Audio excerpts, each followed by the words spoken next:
We continue this week in our series, Questions That Jesus Asked.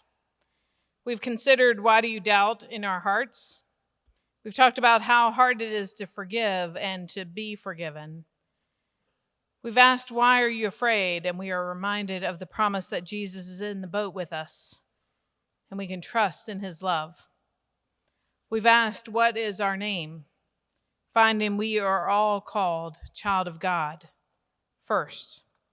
And last week we asked, what do you have? During the feeding of the 5,000, and realized that when we think it is a world of scarcity, there is an abundance to be had. This week, Jesus has another question for us, and he asks it twice. Let us listen to God's word for us. From the Gospel of Mark, chapter 10. James and John, the sons of Zebedee, came forward to him and said to him, "Teacher, we want you to do for us whatever we ask of you." And he said to them, "What is it you want me to do for you?" They said to him, "Grant us to sit one at your right hand and one at your left in your glory." But Jesus said to them, "You do not know what you're asking. Are you able to drink the cup that I drink, or to be baptized with the baptism that I am baptized with?" They replied, "We are able." Then Jesus said to them, "The cup that I drink, you will drink, and with the baptism with which I am baptized, you will be baptized. But to sit at my right hand or at my left is not mine to grant, but it is for those for whom it has been prepared." When the 10 heard this, they began to be angry with James and John. So Jesus called them and said to them, "You know that among the Gentiles, those whom they recognize as their rulers lord it over them, and their great ones are tyrants over them. But it is not so among you. But whoever wishes to become great among you must be your servant, and whoever wishes to be first among you must be slave of all. For the Son of Man came not to be served, but to serve, and to give his life a ransom for many." They came to Jericho, and he and his disciples and a large crowd were leaving Jericho. Bartimaeus, a blind beggar, was sitting by the roadside. When he heard that it was Jesus of Nazareth, he began to shout out and say, "Jesus, Son of David, have mercy on me." Many sternly ordered him to be quiet, but he cried out even more loudly, "Son of David, have mercy on me." Jesus stood still and said, "Call him here." They called to the blind man, saying to him, "Take heart, get up, he's calling you." So throwing off his cloak, he sprang up and came to Jesus. Then Jesus said to him, "What do you want me to do for you?" The blind man said to him, "My teacher, let me see again." And Jesus said to him, "Go, your faith has made you well." Immediately he regained his sight and followed him on the way. The word of the Lord.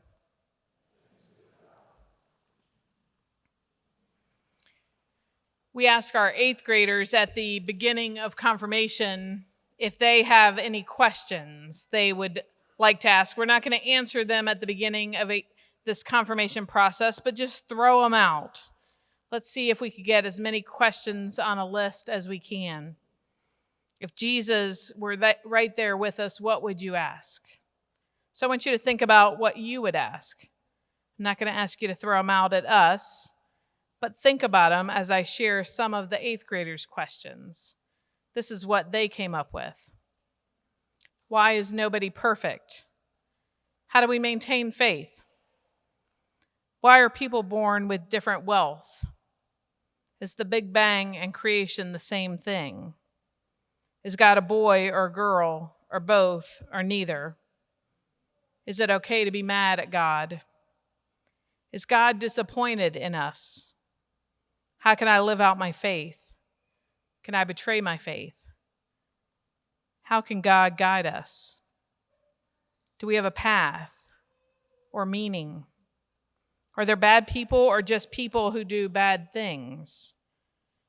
What is our real purpose?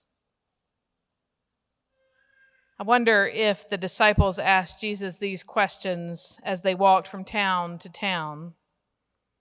In my mind, that's what you do when you travel, Because what's a road trip without asking all of life's questions?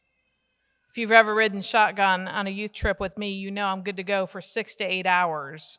We can talk, we can share our life story.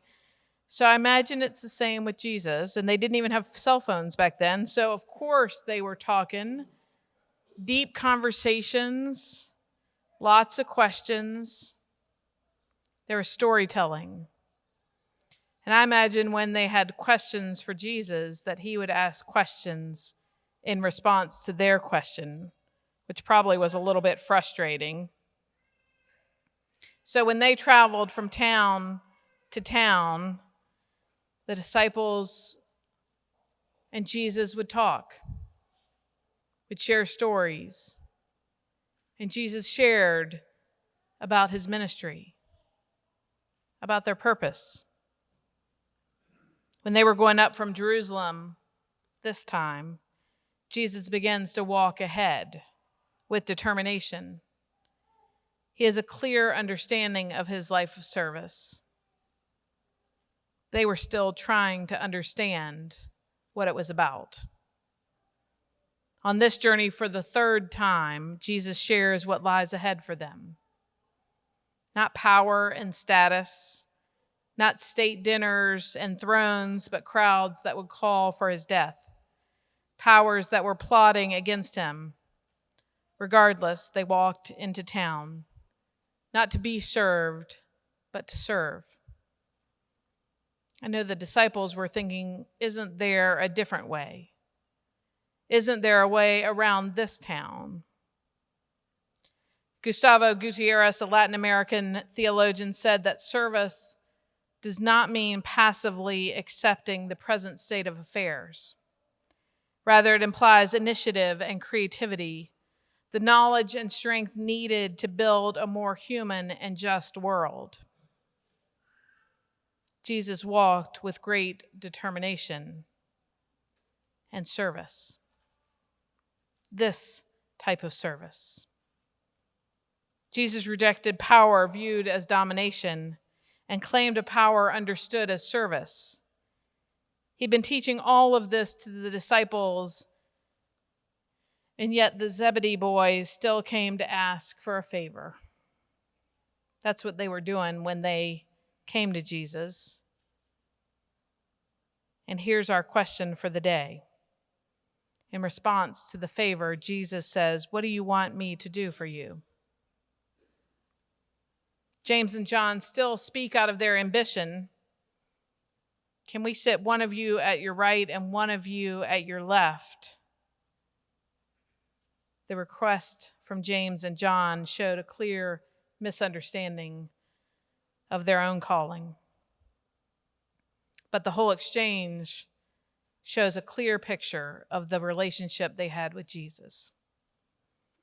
One of my professors, Lamar Williamson, would invite us to take a deeper look into the story. What do you see in that exchange?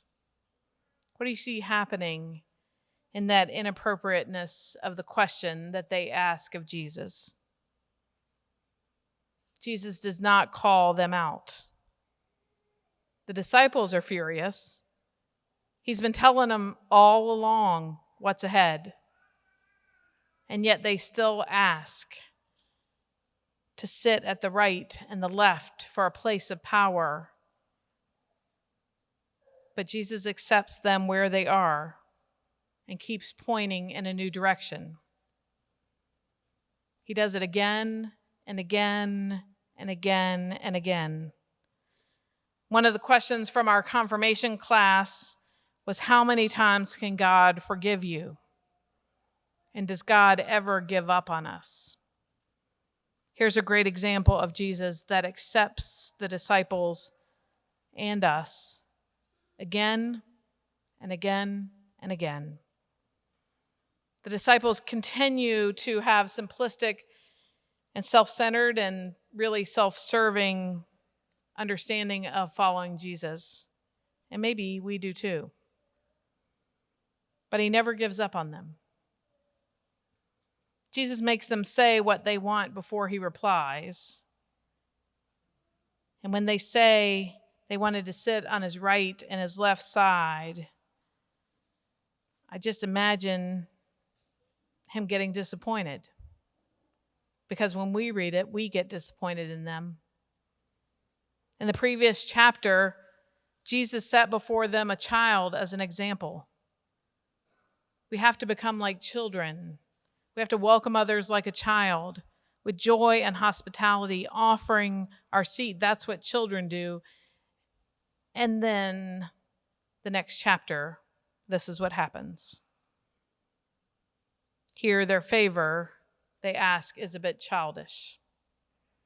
Or maybe it's political. They want to be seated by Jesus when he comes into his kingly power, so they have power. This was not a request that Jesus could give them.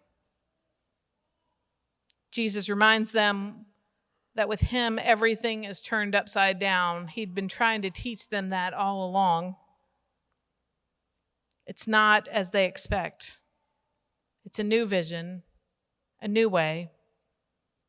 There is great power, but it is a transforming power, a power that reaches right inside of you and transforms your hardened heart.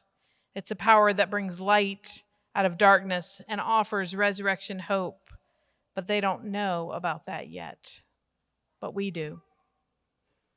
And so we understand the grace offered to these brothers because they have yet to see.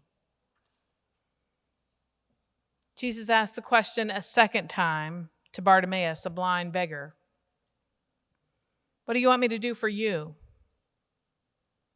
It's the same question, the same words, just about. And where James and John wanted to share in power and glory, Bartimaeus just says, open my eyes so that I can see. Let me see. And what does Jesus do? Nothing. He does nothing. He simply affirms that this man, because of his faith, can already see clearly. Much more clearly, in fact, than the disciples or the crowd whose vision is clouded. Go, your faith has made you well. Go, and you can already see. Your faith has opened your eyes. Bartimaeus, who was bold and direct, he knew what he wanted, and he knew Jesus could give him sight. For him, the change was immediate. Reminding us that this new way of Jesus calls us into a new sight.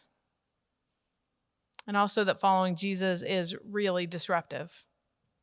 It changes lives. Serene Jones, president of Union Theological Seminary in New York City, says that God does not stay at a distance for us, but constantly seeks to transform our lives by asking us to awaken to the divine presence. God is mysterious, creative, sustaining life force. God is there all the time. God is here all the time. What do you want me to do for you? Jesus asks.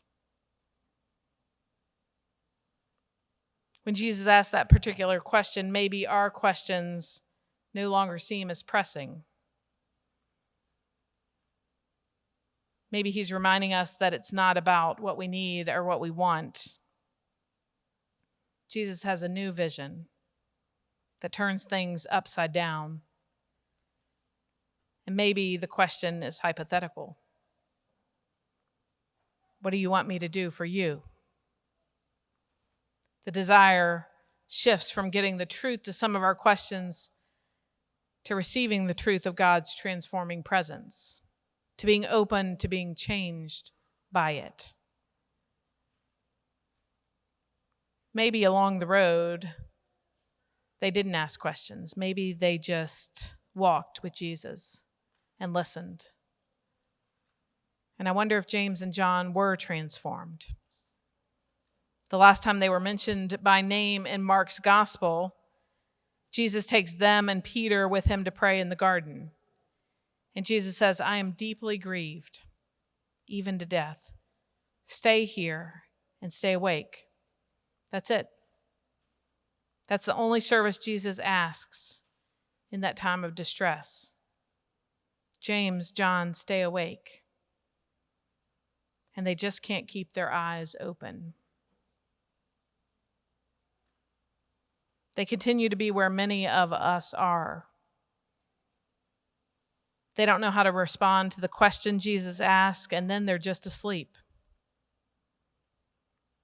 But what we do know about James and John is that Jesus never gives up on them. Never. They continue to follow, and God continues to bring transformation through their lives. What do you want me to do for you? On some days, I am just as asleep as they were, and I just don't get it. I don't get what the question's about. I don't know how to answer it, or I jump to answer it right away, and it's really not even what the question was asking. And other times, I'm just as bold as Bartimaeus. Thank God Jesus accepts us right where we are and calls us into deeper transformation still. A transformation away from a sense of self-importance and entitlement. A transformation toward a heart of servanthood. Maybe a transformation from making sure we have seats or asking for the best seats for ourselves to saving the best for others. A transformation from worrying about what we deserve to noticing what others need. A transformation from drawing the line for who is on our team and who we're against to acknowledging we are all God's children. A transformation from using power to rule to using power to serve.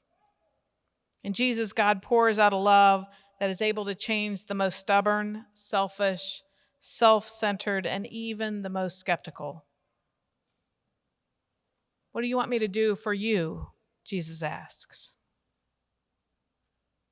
If I had to answer, for us, continue to work in our lives, God. Continue to be love and light, leading us on the path of redemption, Jesus. Lead us into deeper servanthood. Don't give up on us. Keep transforming us and give us sight to see each other with grace and love. Maybe we don't even answer the question. Maybe we walk the path faithfully together with joy. Amen.